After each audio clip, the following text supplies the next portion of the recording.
Hi, I'm Michael Santos with Earning Freedom.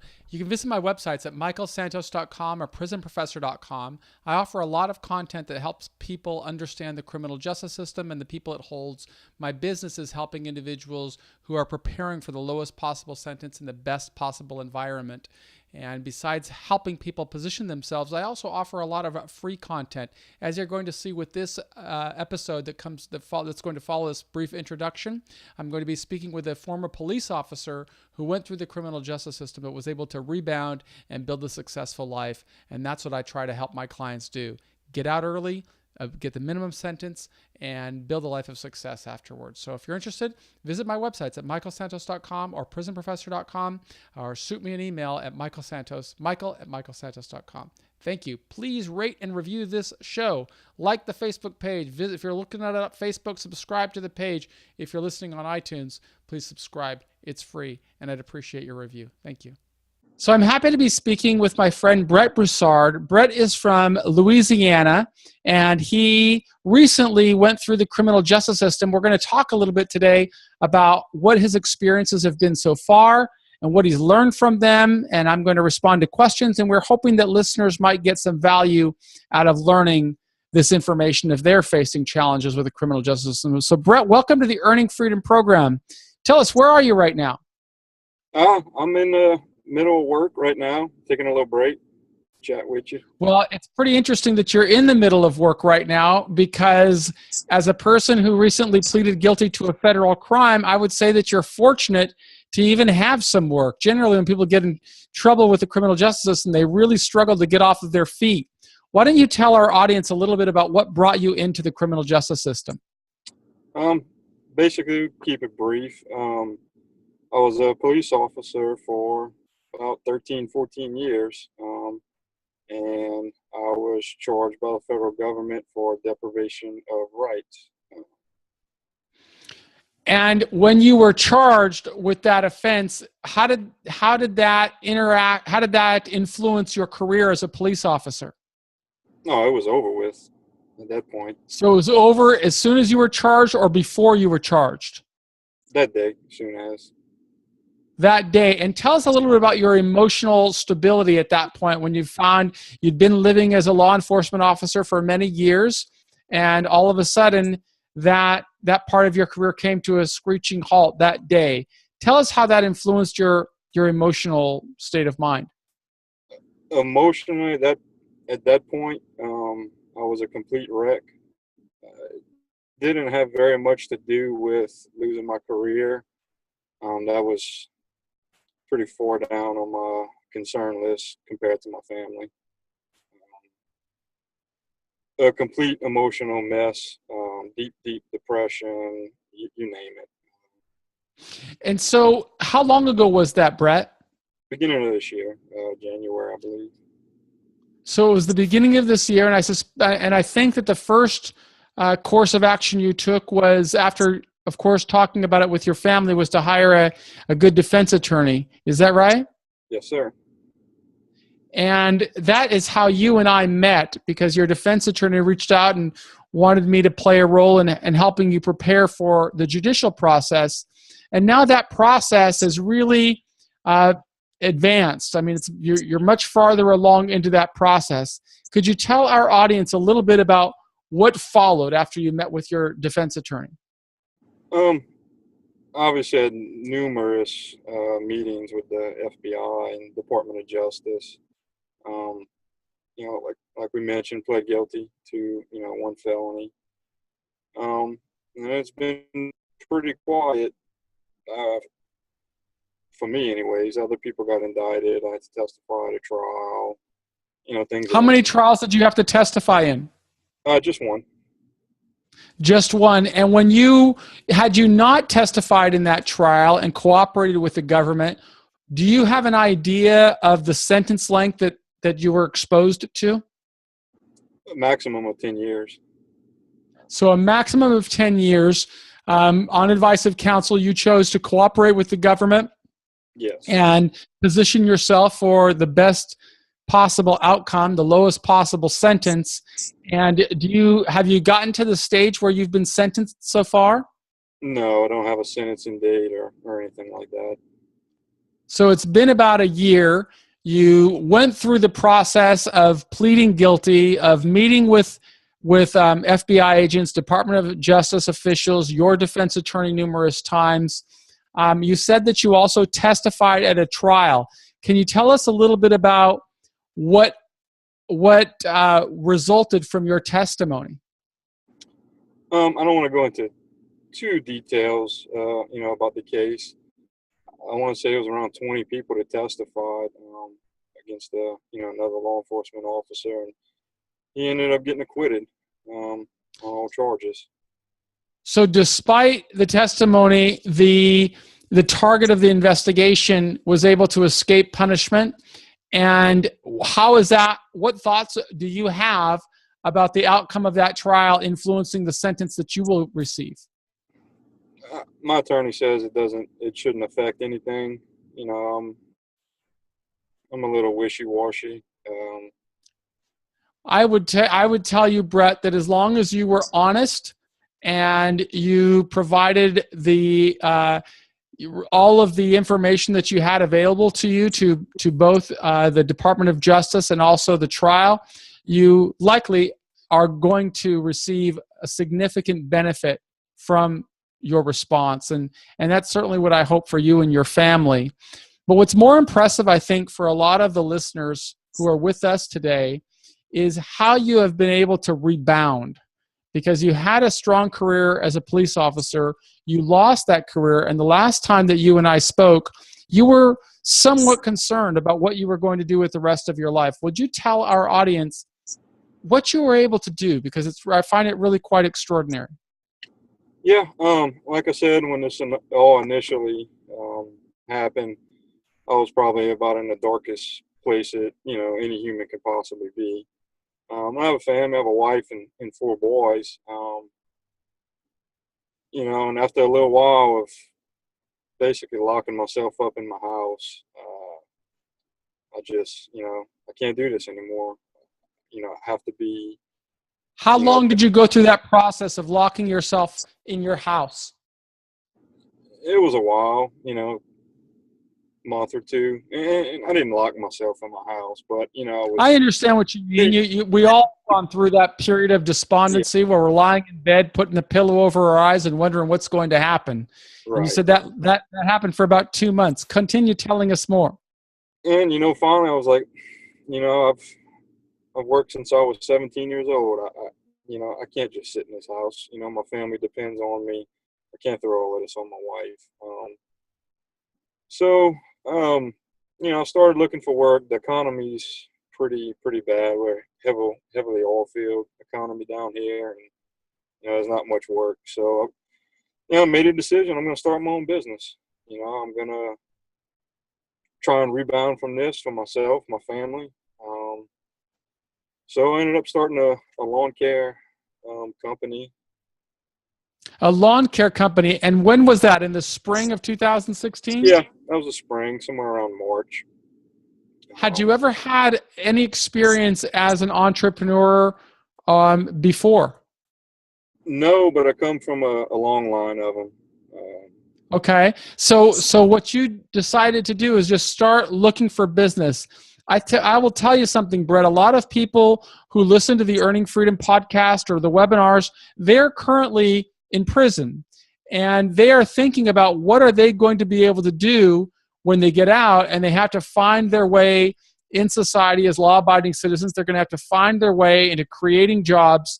And I think that they would find a lot of value in learning from a leader like you who figured out his way. Instead of just crying about what happened to you and the challenges that you faced, you decided to take it upon yourself and create your own job.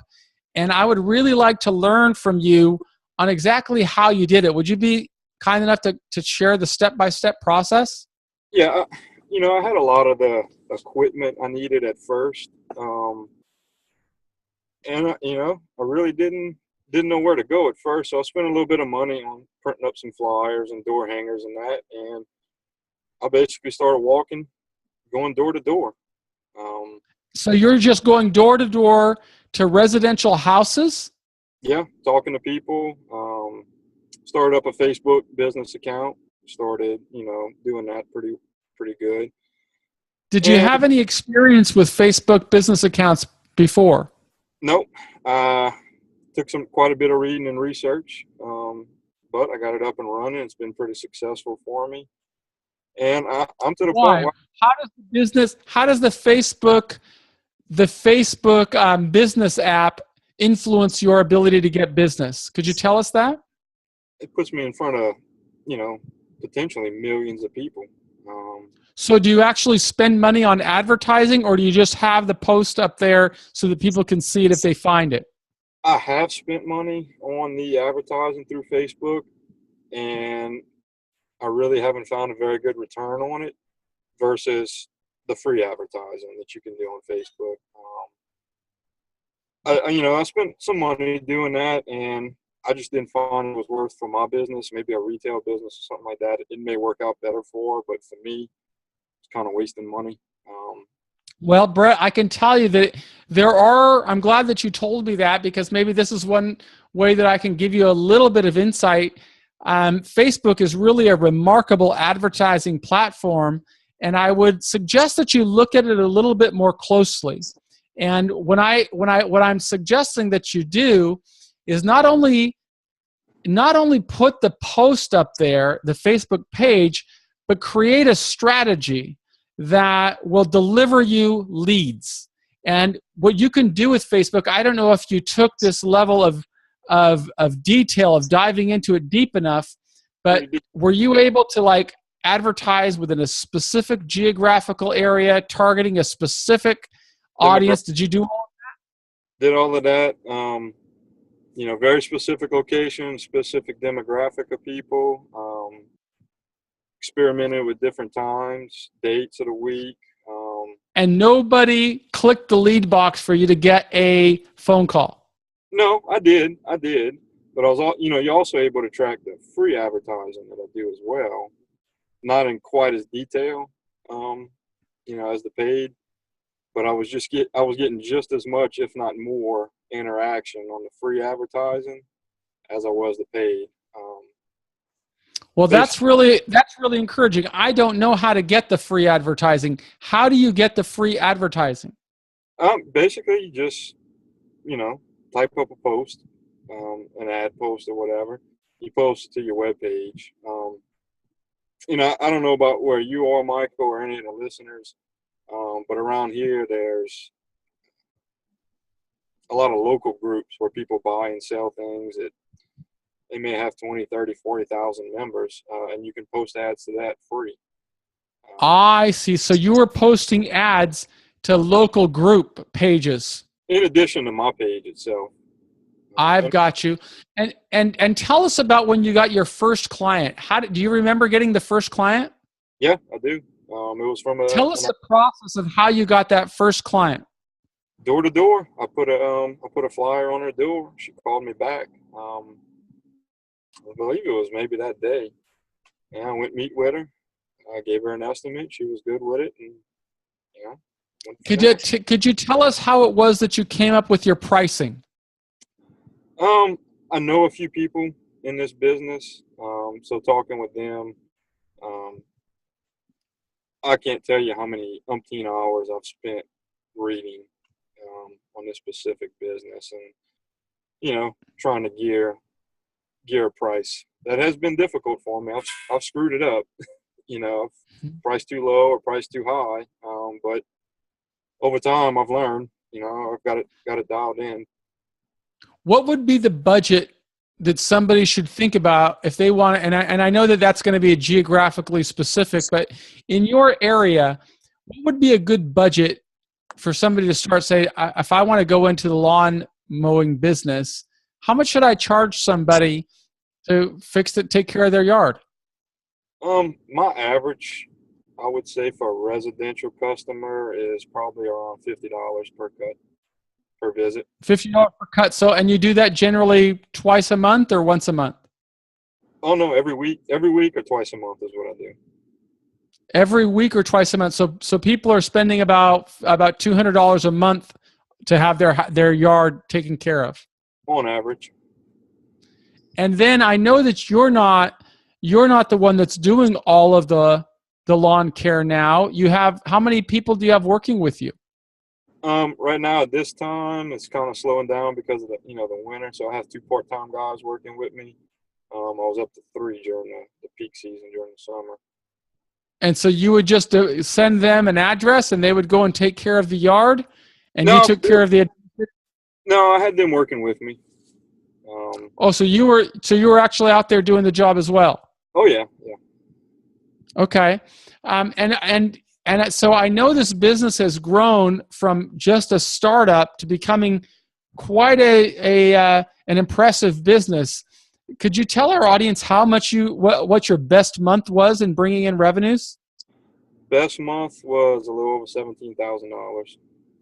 $17,000 in a single month. And that's really an impressive success story. And that was only after being in business for, well, if we started in the spring, now it's the fall. You've only been in business for about 5 or 6 months altogether. Is that right? I believe that month was August. So started in March and that was August. You know, Yeah. and Michael, I had set a little goal at the beginning to by August to have 25 contracts. By August, I was quadruple that. So you have 100 different contracts right now that you're servicing? Give or take, I lose some, gain some. It moves around. Do you have a sales team out there trying to hustle up and get you more work? No, it's just me. I handle. Well, I that's handle.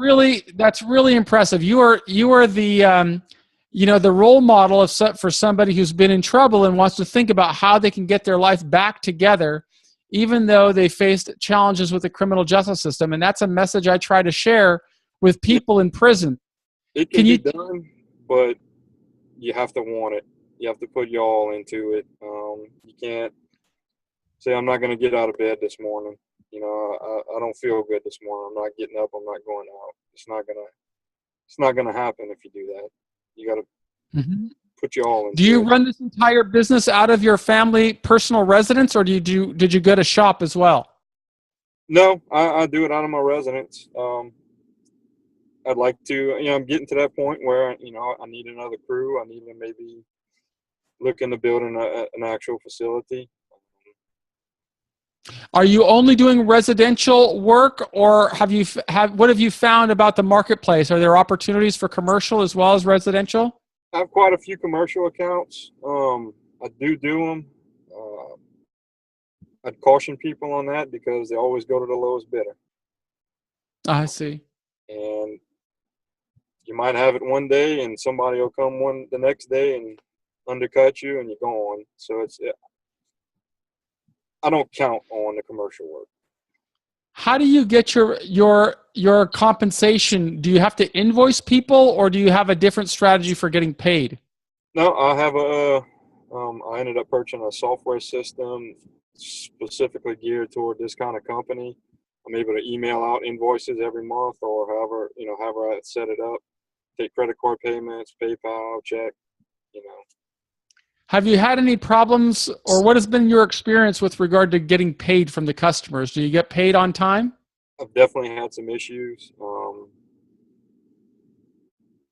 I would be wary, and I had no idea that people even did this, and I kind of found out the hard way is they jump from company to company all summer long, never pay them, and basically get their grass cut for free. And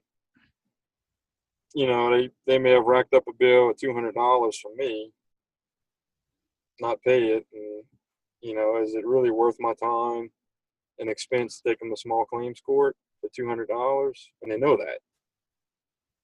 So what solution do you have for somebody who's getting into the business and they want to avoid those kinds of complications? If you're taking credit cards, which any business, I think at this day and age you have to, um, have them sign what I'll do is I'll have a credit card authorization form we had drawn up, have them sign that and keep a credit card on file. They can still pay however they choose every month, but on that form, if for whatever after 30 days of being past due, their credit card will automatically be charged. So that's kind of alleviated that problem. somebody doesn't want to do that, well, then they may have been a problem customer to begin with. Tell us a little bit about your work that you've tried to do with regard to, I guess, bringing some value to society based on what you have learned. I know you've tried to interact with schools or police academies across the nation and help those different law enforcement agencies learn something from what you've experienced. What works have you done in that regard, or have you pursued that?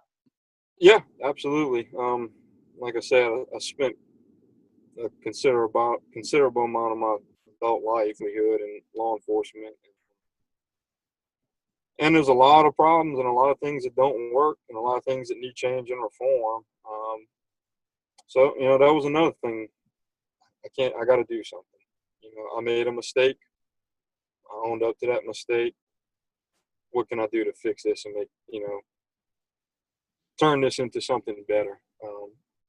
Not necessarily for me, but I guess society as a whole. So I started writing a few articles, somewhat about my experience, but more about things in that community that I think need to be addressed and need to be changed. I sent them out to I don't even know how many different law enforcement publications. I wasn't trying to profit off of this in any way, and basically met closed door after closed door. The reason I asked you that question, Brett, is because I think a lot of people who find themselves in the crosshairs of a criminal prosecution or they served time in prison, they have aspirations of wanting to give back to society, wanting to share their message and their story. But I have found, and I've been doing this for several years now, is it's an awful lot of work and you find an awful lot of resistance. So what I wanted you to express your experiences so that people who are listening to the Earning Freedom program, whether they're in prison, they're on probation, whatever, and they're meeting resistance, I want them to see that when one door closes, another door opens. That door closed for you to try and reach the police academies and try and build a career as a speaker and as an educator, but you didn't give up. And instead, you figured out, how can I add value to my family and to my community? And you simply started knocking on doors. You printed out flyers and went to work. Did you have any experience in the interim before you started your landscaping company? Did you have any experience, or can you tell us any experience you may have had with regard to just finding a regular job after you lost your career with law enforcement? Yeah, Did you ever try to do a job? yeah, I did. Like I said, the economy down here is horrible. Layoffs after layoffs. Put applications in, called some people that I knew that either had companies or were involved with companies, and nobody's hiring right now. So in your local economy, there were not, you didn't find any employers that were hiring people. And that was also one of the reasons that drove you to start your own business then? Yeah, it was a factor. I mean, towards the tail end of my career, I was wanting to get out, and pursue an entrepreneurial, start my own business, work for myself. So that had been on my mind for years prior, and yeah, the opportunity kind of got pushed on me. Mm-hmm. Well, I think that it's worked out for you quite well. Is this a business that you intend to grow and devote the rest of your, well, at least for the foreseeable future? Absolutely, I'd like to grow it as big as I can. Build something for my family, for my kids, if they want to be involved in it. If not, at a minimum, be able to provide for them and send them through college. Mm-hmm. Have you started to accumulate more assets with this business, or are you still running it basically with the lawnmower and the equipment that you had when you started? No, there's no way I could do it with just that one lawnmower. I've had to purchase some more mowers, other equipment, branched off into washing houses, pressure washing, stuff like that. So I've had to purchase a significant amount of equipment to keep up. I Mhm. just wouldn't have been able to do it with what I had at this point. It just grew too big. Is the equipment that you're purchasing, is that being self-funded with the revenues that you've generated? Are you able to buy it out of the business's receipts? Yeah, Or do you have to I've had to finance savings? I've had to finance some of it, but I'm able to pay that back relatively quickly off of the profits Well, I make. I really congratulate you on the success that you've had. I know it's quite a shock to be hit with a federal charge and a criminal indictment and face the possibility of 10 years in prison. And it takes a real sense of strength to be able to overcome that and position yourself to rebound. And you didn't only do that, in a minimal way. You've actually built a business that's generating significant revenues. To generate 15, 16, $17,000 a month mowing lawns really is a testament to the amount of work and energy that you've put forward. And I hope that It's hard those who work. watch our will be motivated and inspired to do the same. I hope so too. You got to dig deep down into yourself and make it happen. It's not going to come to you. Did you have any final questions? Because they're kind of coming to the end of this episode. Did you have any questions for me that I might be able to respond to for you? No, I don't believe so, Michael. Well, I have a question for you, because some of my audiences is kind of in the same situation where they're just starting out the journey, and you and I work together to prepare a mitigation package that talks a little bit more about your life, so that people who are judging you and looking at you would know a lot more about how you got into this challenge and the things that you had done up into your life. Have you had an opportunity to distribute that document to anybody yet? To the probation officer. That was it. And how did the probation officer respond to that document? Um, Do you know?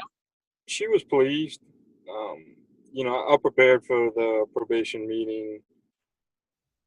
I don't know this, but I would assume more than most people do. And I think she was pleased with my level of preparation for it and my honesty.